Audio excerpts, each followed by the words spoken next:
Hi, I'm Alexander Ablaza, President of the Philippine Energy Efficiency Alliance or PE2, and you're tuned in to Power Podcast. Welcome to Power Podcast, where we do an in depth discussion on all issues relevant to the Philippines energy sector with some of the most quotable newsmakers and important decision makers in the industry.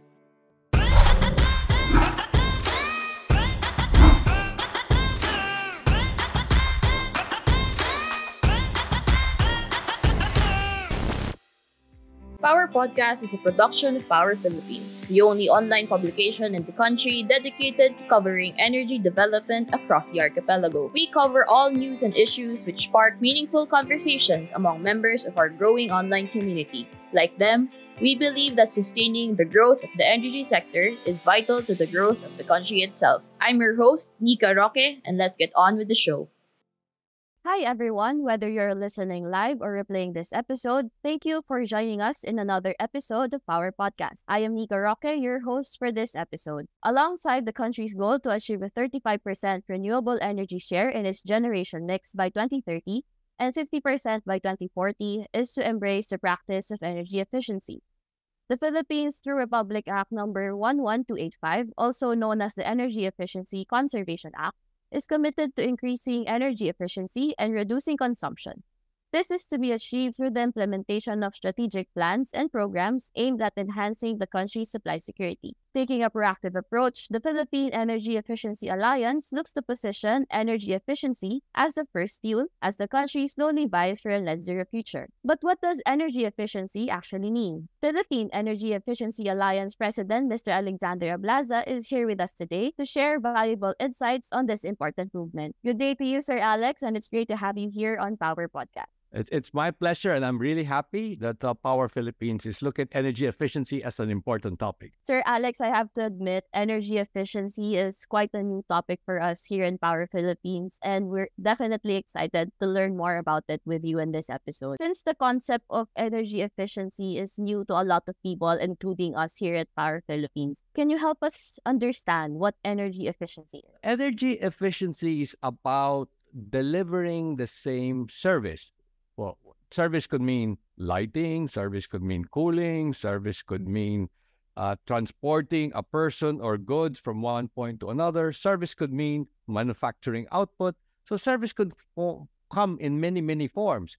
But delivering the same output or the same service, but using less energy. That's one simple definition. Another variant to that definition is this: using the same amount of energy, but delivering more output, delivering more service to the economy, to a business, to a household. That's the second definition of energy efficiency. It's not to be confused with energy conservation, because energy conservation is the sibling, but it's not exactly the same as energy efficiency. If I shut off the lights right now, that's energy conservation. But my service is impeded. I have less lighting. If we should to advance, to bring ourselves to the future that we seek in 2050, we have to promote more of energy efficiency rather than energy conservation.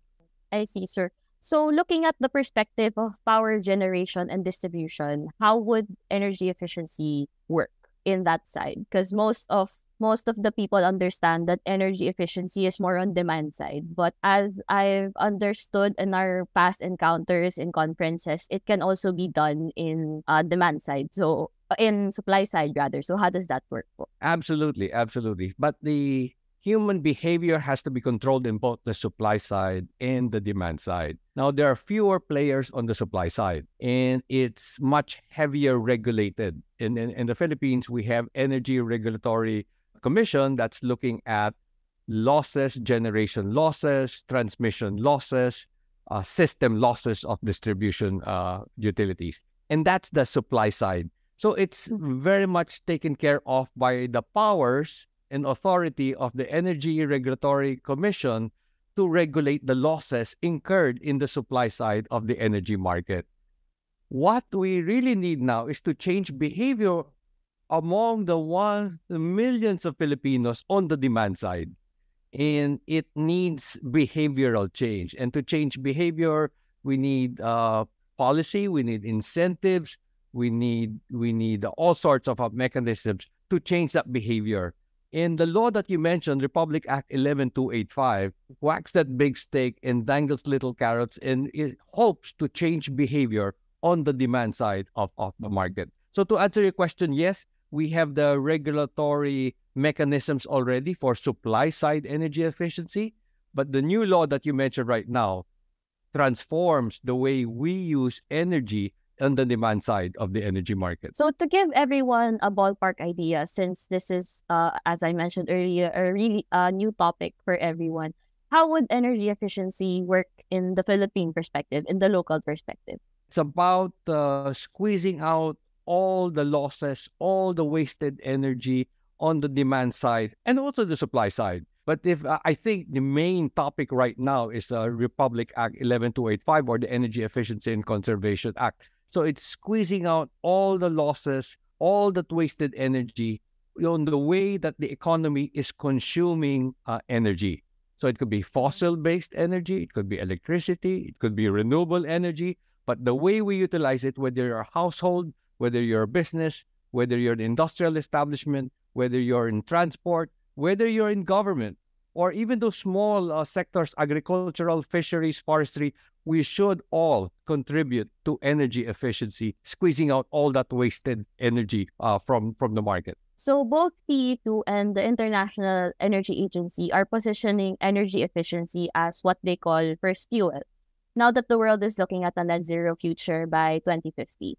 What do we mean by energy efficiency as first fuel, sir? Energy efficiency, there are many forms of energy in our energy mix, and the ones that will be better for our environment, better for our energy security, better for the economy, should be dispatched ahead. So yes, renewable energy should be dispatched ahead of fossil-based fuels, such as coal and other thermal sources.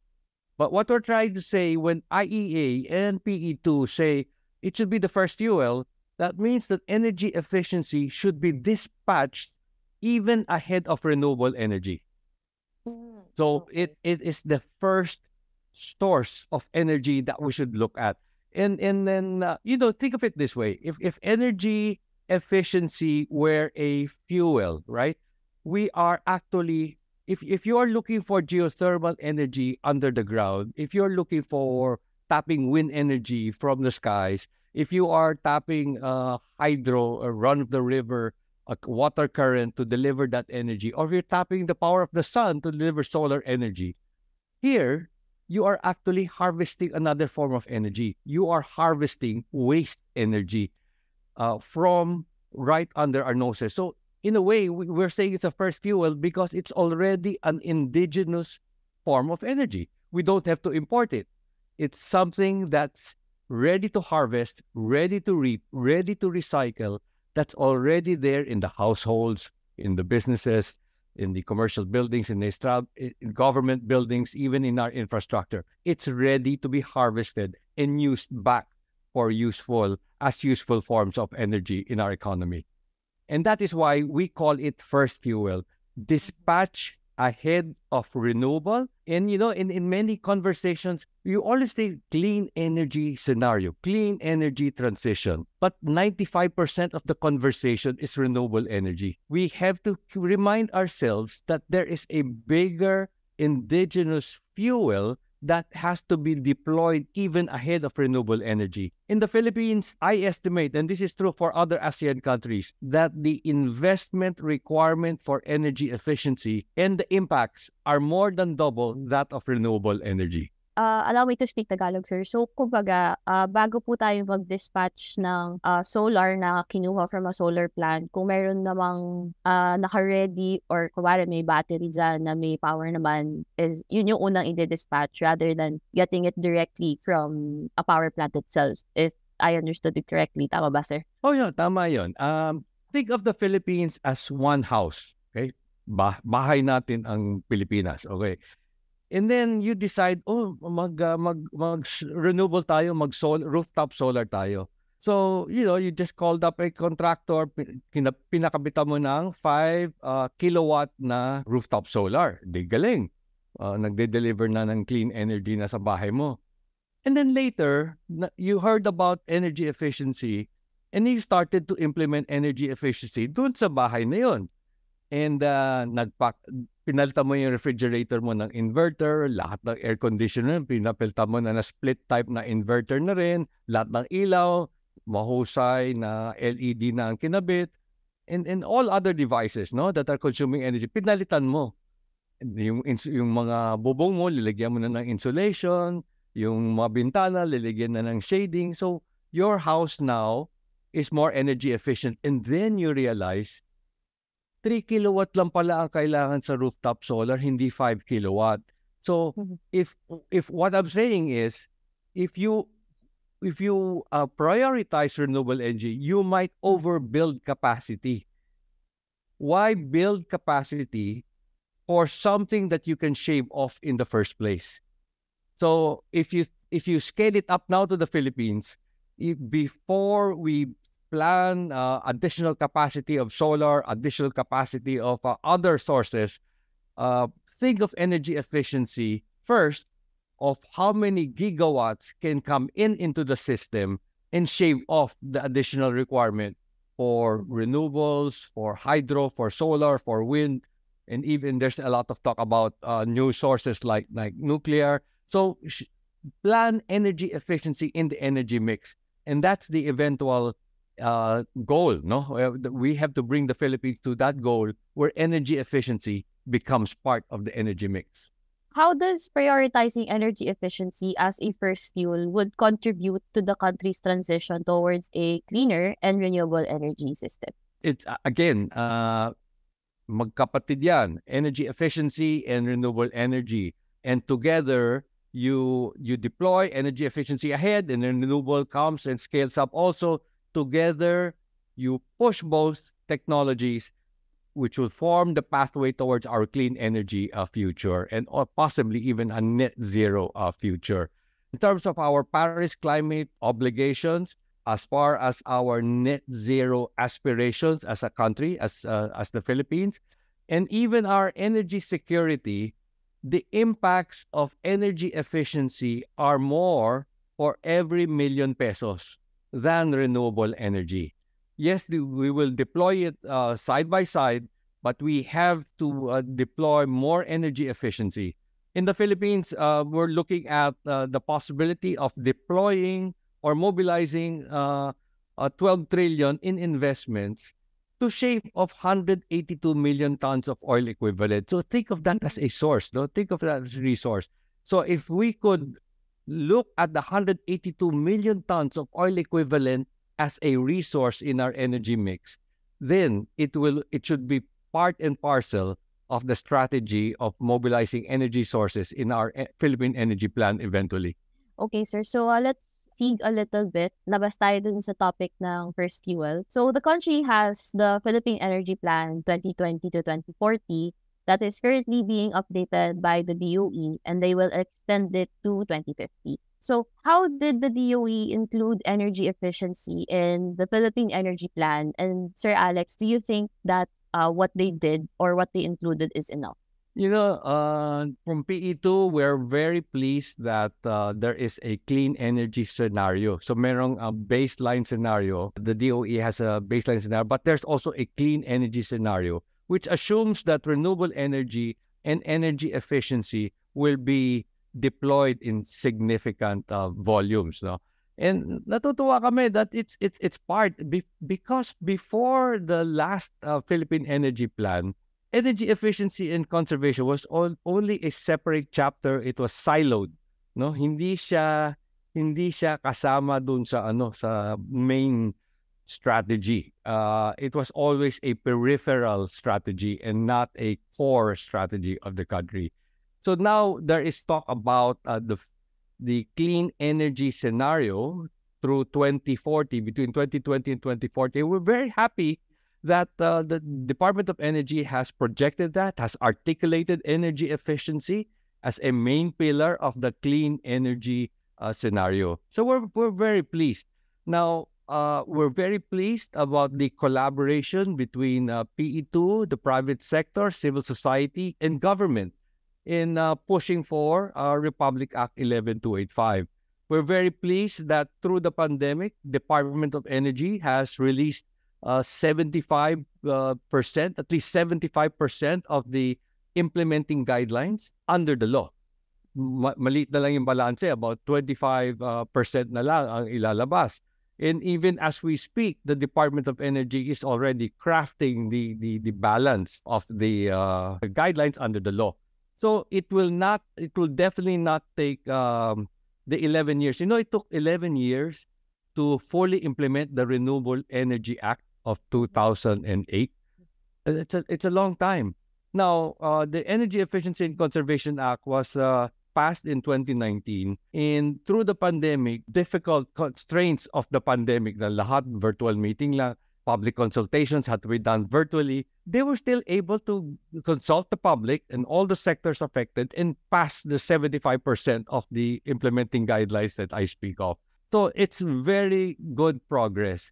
And it gets me to think, and gets PE to wish na yung maliit na balance na lang will be passed through the remainder of this fiscal year 2023. So ang sinasabi natin, hindi imposible that by the close of this fiscal year, fully enforceable na ang batas. Fully enforceable. Now, the rest will have to deal with the balance of guidelines, will deal in very interesting topics like demand-side management. What are the roles of distribution utilities? What are the roles of eco zones, for example? And we'll also dig deeper into the procurement modalities that the government, especially through the Department of Budget and Management, so other agencies other than DOE will now have to craft more specific guidelines to enable what DOE has already charted.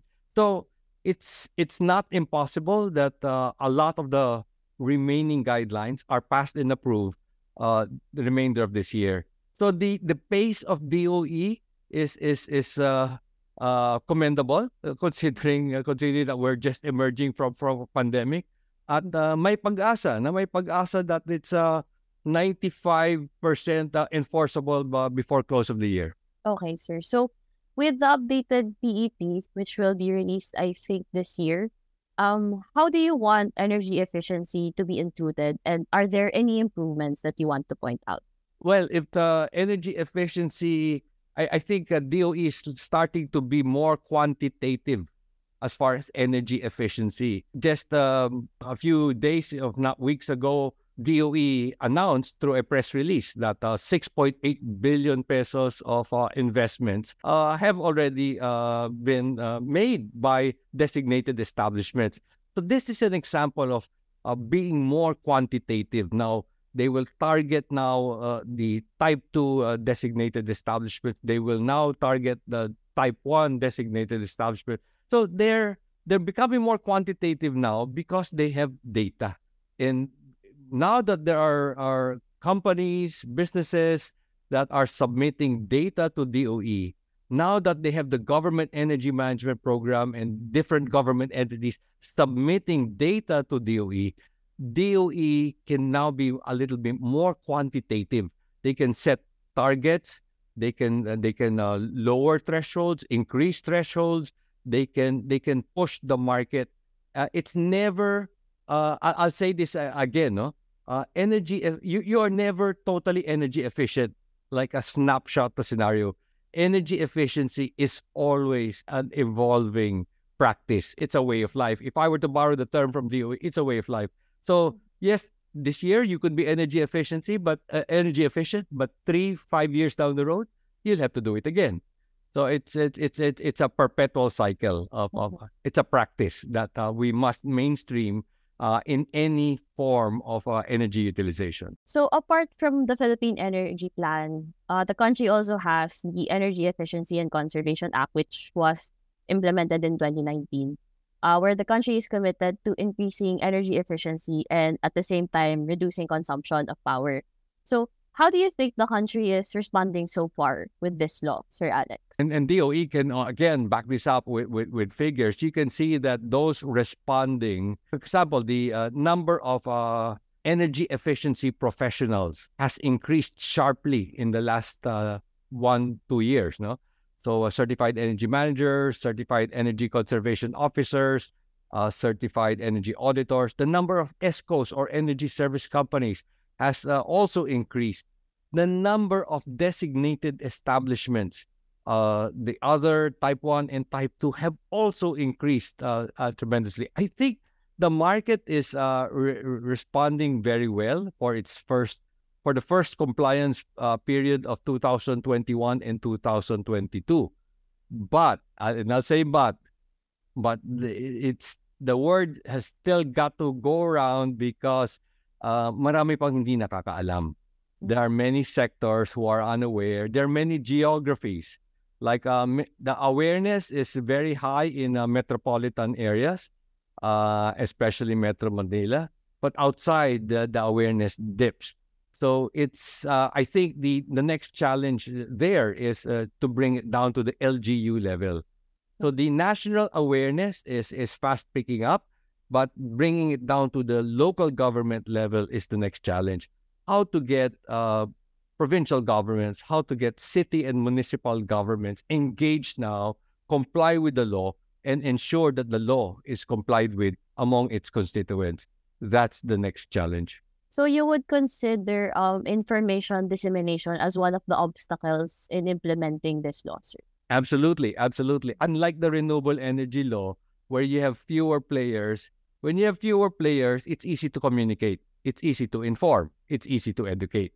But if you're involving hundreds of thousands of energy users, of household appliance buyers, of manufacturers, resellers of appliances, vehicle manufacturers, and then the number of registered businesses, designated establishment, they are in the several thousands. Then yes, it's a more resource heavy campaign to inform, to educate, and to communicate. No, so to reach out, we'll need time, we'll need resources, we'll need funding. Whether development funding, government funding, or even private sector funding, where we will all have to do our share to get that word out, to increase the awareness. Okay.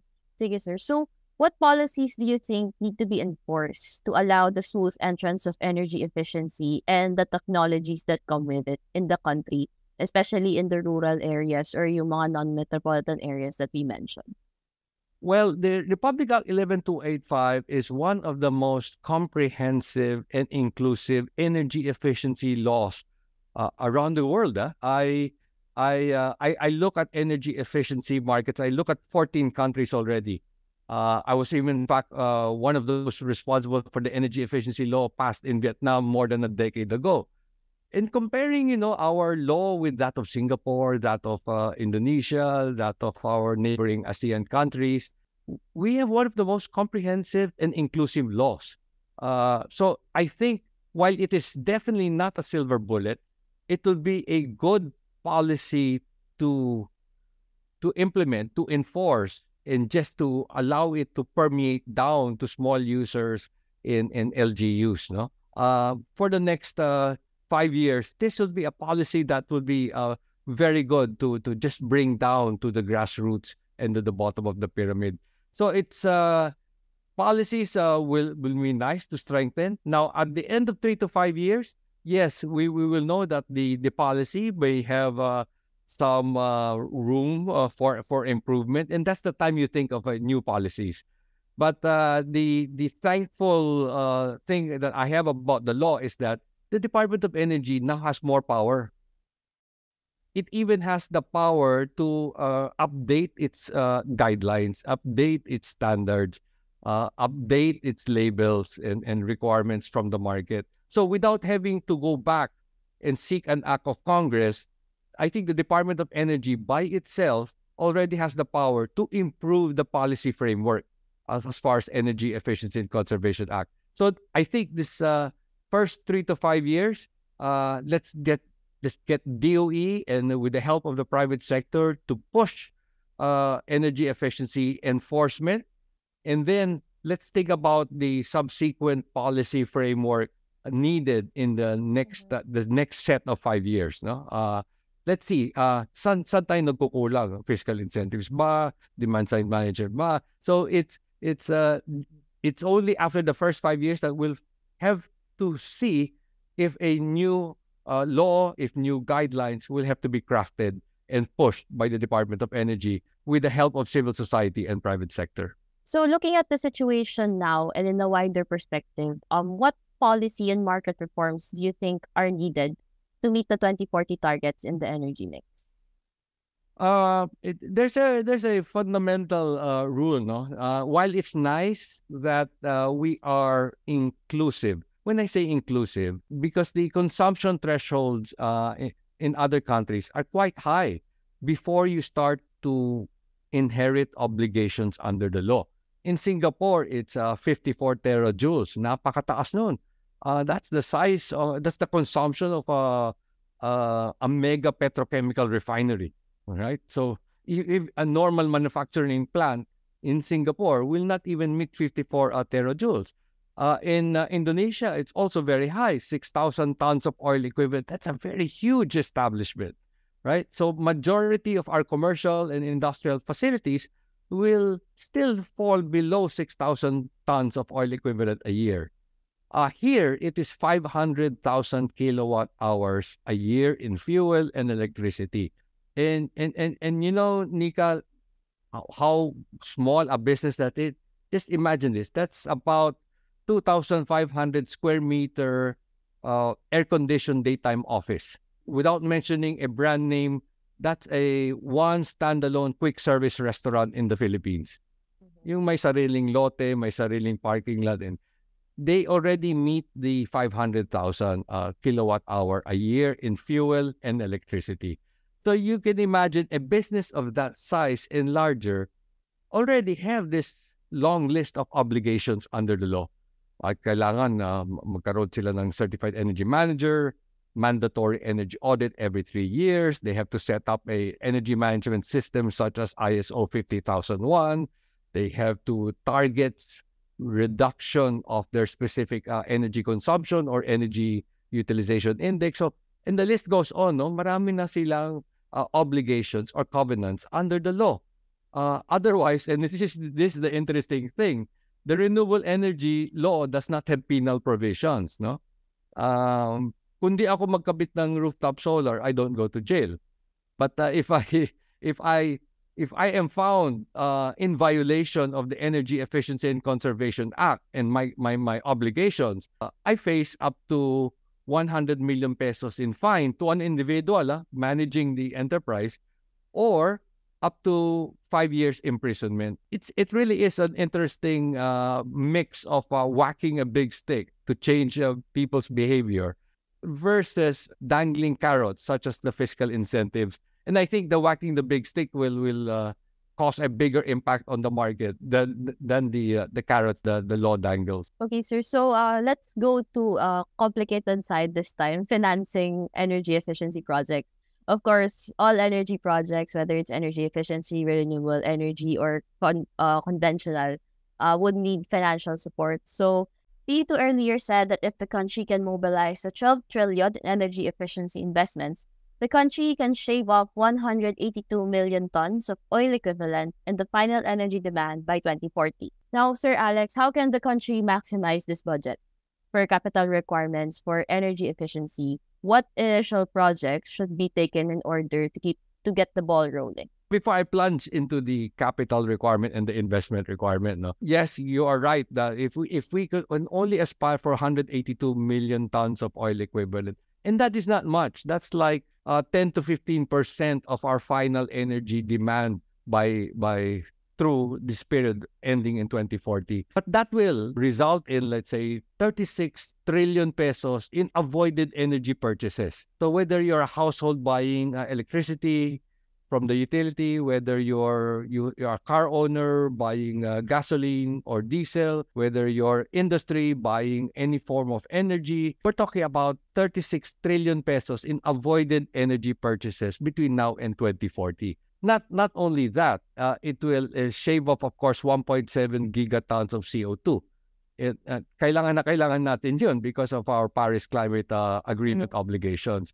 And I think what is best for the economy in a post-pandemic recovery would be to create jobs. And if we can only meet this target of 182 million, we're talking of 9.1 million jobs created. And these are green jobs, right? Not just any other job, but green jobs.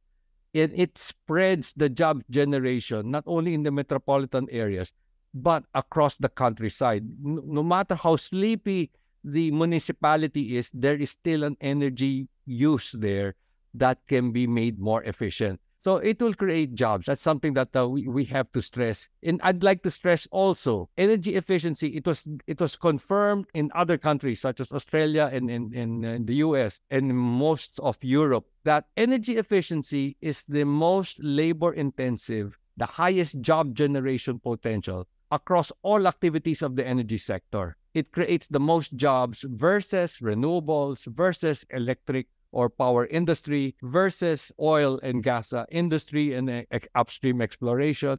It creates the most jobs. PE2 believes that for every 50 million pesos of energy efficiency investment, we can create up to 37 and a half jobs in the Philippines. So that's using already the Philippine context of Philippine labor. No? So it is 45% more than build. But again, I'm sidetracking here. Going back to your question, how do we flow the 12 trillion pesos? Business as usual, I think 4 trillion pesos can flow through what the world knows right now, what the Philippines knows right now. And that's debt finance, so pautang ng bangko, self-finance, when large corporates already are committing, hey, we're going to allocate so and so million, if not billion, to make our operations more energy efficient. That's self-finance. And then other on-balance sheets such as leasing. No? So these are, I think, up to 4 trillion can flow through what the world sees as business as usual finance. But the problem is the lion's share of 8 trillion has to flow to something that is not popular in the market yet. And that is what we call the innovative modalities. No? And it's all about pushing energy efficiency capital, and I'll get a little technical here, Nika, forgive me, outside the balance sheet of the end user. Let me put in simple terms. Kunwari, may bahay ka. Tapos, sabihin ko sa'yo, palta ko ilaw. Hindi ka maglalabas ng pera, ako magpapalit ng ilaw sa bahay mo. That's off balance sheet because I'm using my resources to replace the technologies in your home.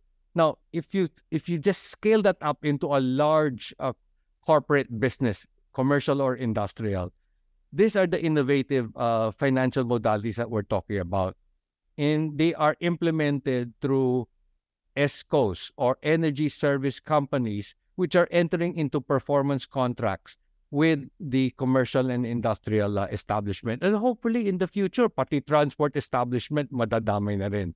But initially, commercial and industrial establishments, as those Type 2 designated establishments, can now enter into contracts with ESCOs. In the DOE now accredits or what they call regular registered and certified ESCOs now number in the mid-40s. So there are 40 plus registered and certified ESCOs by DOE. If we use these ESCOs, sila na ang mag-aabono, sila na magkakabit, sila na mag-ooperate and maintain, sila na magde-deliver ng savings. Wala nang ilalabas ang pera ang commercial and industrial establishment. So this is the ESCO. It's likened to a build, own, operate, and transfer, but brought to a smaller scale ang kontrata. So what if this? Yes, some big corporates have the capital resources, have the budgets to replace their old equipment.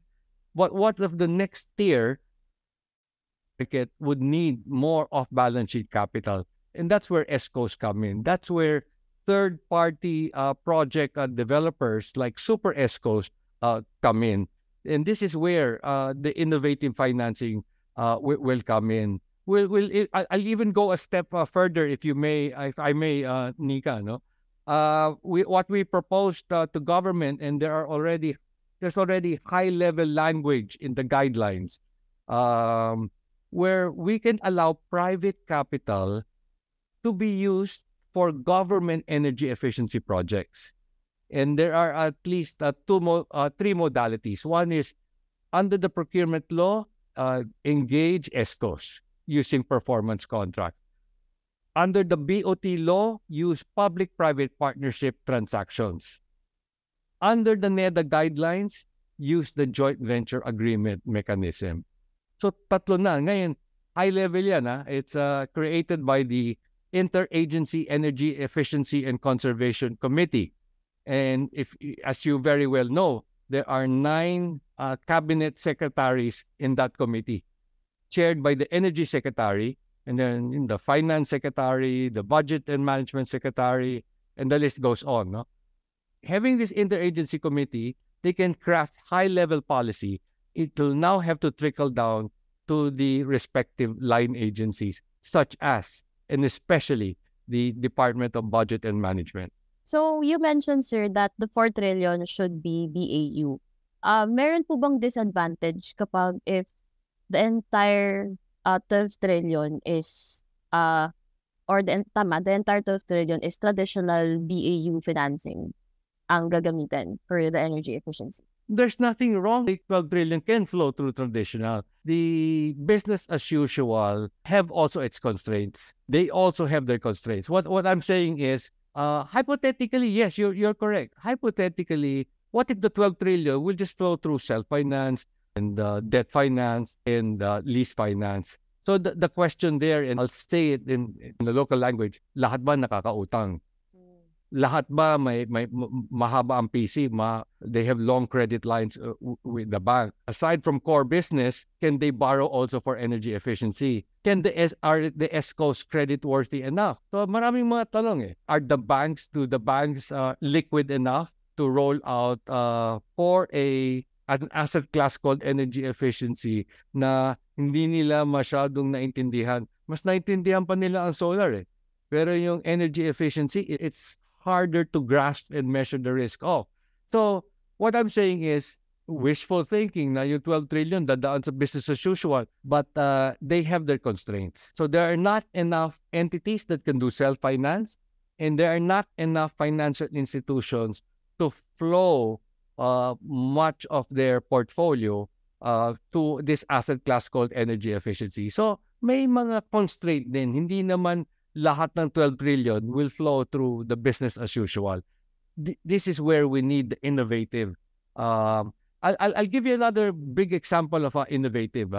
When the government did a Palit Ilaw project, so the government was the one that borrowed the money from in this case, ADB. So the Department of Energy borrowed. At pinalitan lahat yung mga to wash away all the inefficient lighting, especially the incandescent lights at that time. So this was many years ago. And then ang pinalit at that time, wala pang mahal pa LED na, ang pinalit a compact fluorescent lamp. So you can wash out low efficiency technology, what we call forced obsolescence of low efficiency technology, if the government will do bulk procurement and do bulk distribution of technologies. So that's another innovative modality that we can look at. So again, there are many innovative modalities, but we have to look at the pushing more capital to the innovative rather than the business as usual. Don't get me wrong, maganda ang business as usual. Kung malampasan nila 4 trillion, well then good. But because the likelihood of them breaching 4 trillion is very high, we need the innovative financial modalities such as ESCO performance contracting and large government retrofit programs. Okay, sir. So now looking forward and on a wider perspective, Sir Alex, how do you envision the future of energy efficiency in the country? Is it good? Is it bad? Mabilis ba? Mabagal? I was asked that question in a recent fora, and I answered, if you think hard about it, the Philippines can in fact overtake our ASEAN neighbors on energy efficiency. Why? Because we have a good public sector, private sector, civil society collaboration. Why? Because we have a comprehensive and inclusive law that is already being up to 95%. Well, hopefully by end of this year, it will become fully enforceable. So we have the policy framework. We have the right players already. We have the strong commitment of the Department of Energy. We have an interagency committee. We have strong ESCO market. The Philippines is home to the world's first privately owned super ESCO. World's first. The second is in Canada, which was a year younger. So this super ESCO is called Climergy. So we have the ingredients. It's now time that we got all these ingredients together to work together and to change the market and move forward. So now that the economy is opening up, the best time just to roll out energy efficiency. So I would say that in the next 5 to 10 years, we have chances of transforming our energy efficiency market much faster. Makaka-overtake. Oh yes, nangunguna na sila ngayon, yung mga ASEAN markets. But we have very good chances of overtaking them in the next 5 to 10 years and become a good role model for energy efficiency. So what challenges are you seeing, Sir Alex, in the widespread adoption of energy efficiency practices in the Philippines? And how can these challenges be overcome effectively? Yeah, so it's I think the challenge there right now is engaging now the bottom of the pyramid, engaging now the low income energy users, no. Syempre we have to have the whole of economy approach, no. Hindi naman pwedeng big corporates lang mag-commit. Hindi pwedeng government sector lang. So we have to include small household, yung minimum billers lang those consuming 100 kilowatt hour. What can we do to get them, because they don't have the same access to finance. They don't have the same access to capital. Gusto nilang palitan yung refrigerator, aircon nila. In fact, many of them don't have refrigerators and air conditioners. But as the economy improves, they will eventually buy their first refrigerator and air conditioner. And the question is, will they buy the efficient one? So we have to help, and I think the challenge there is how do we make sure that the smaller energy users, the small household, the small micro enterprises, are able to implement energy efficiency because they have less access to expertise, they have less access to capital and finance. How do we help them? So it's bringing down in one step closer, and there's a good sign that there will be more mechanisms available. The Department of Energy will look at programs and policies that will make the law. Today we're talking of 500,000 kilowatt hours. So what if the law brings it down to 100,000 kilowatt hours and make it more inclusive? Now, if that happens, how can the country help the smaller energy users? So in the next 5 to 10 years, we have to start thinking of bringing energy efficiency down to the smallest of the users. So going back to the first fuel topic earlier, so how long do you think would the Philippines accept energy efficiency as first fuel, Sir Alex? I'll give the country 10 years. 10 So years. it's Give or take na yun, sir. yeah, and this is not only wishful thinking. Well, the baseline is there is not a single country that has successfully integrated energy efficiency in their energy mix, in their approved energy plan. Okay? If you look at the pie chart, so and so percent ang coal, ang nuclear, ang natural gas, ang solar, ang wind, may mga wedges na yan, may mga slices na yan. Actually, even the developed countries like US and Japan, hindi pa nakaipasok ang energy efficiency. And I will give the bigger, more mature energy markets like the next 5 years to do that. But I'll give the Philippines maybe the next 10 years. No? They will see next 10 years. Kaya siguro 5 to 10 years from now, you will really see the Philippine Energy Plan where energy efficiency is already inserted in the energy mix. So it's already a big blessing that it's already articulated in the clean energy scenario. At doon kami natutuwa na kami. But I think 5 to 10 years from now, if we really want to say that energy efficiency is finally mainstream as the first fuel, then it's already inserted in the energy plan as a main resource. And it's already mainstream even in small energy users. And that's when I would say, ayan, finally, the Philippines has mainstream energy efficiency as the first fuel. Mhm. So I'm sure that we have a lot more to learn about energy efficiency, but unfortunately, that's all the time that we have for today. So thank you so much, Mr. Alex Ablaza, for answering our questions. Can we have any final thoughts from you, sir? Energy efficiency happens or the market is transformed because people work together. So energy efficiency is happening in the Philippines because nag-uusap lahat at everyone is collaborating. So if public sector, the government, private sector, civil society all work together, then yes, we can really, really aspire an energy efficient future. And on that note, maraming salamat po sa inyo, Philippine Energy Efficiency Alliance President, Mr. Alexander Ablaza, for joining us, and we hope to see you again in our future episode. And that wraps up today's Power Podcast. Tune in next time as we converse with the movers and shakers of the country's energy sector. For your comments and suggestions, please shoot us a message at Power Philippines Facebook Messenger account or email us at news.powerph@gmail.com. And of course, be updated on the country's energy sector by visiting powerphilippines.com and liking us on Facebook. If you want to view this podcast again, check out our YouTube channel at Power Philippines News. I am Nico Roque and have a powerful day ahead.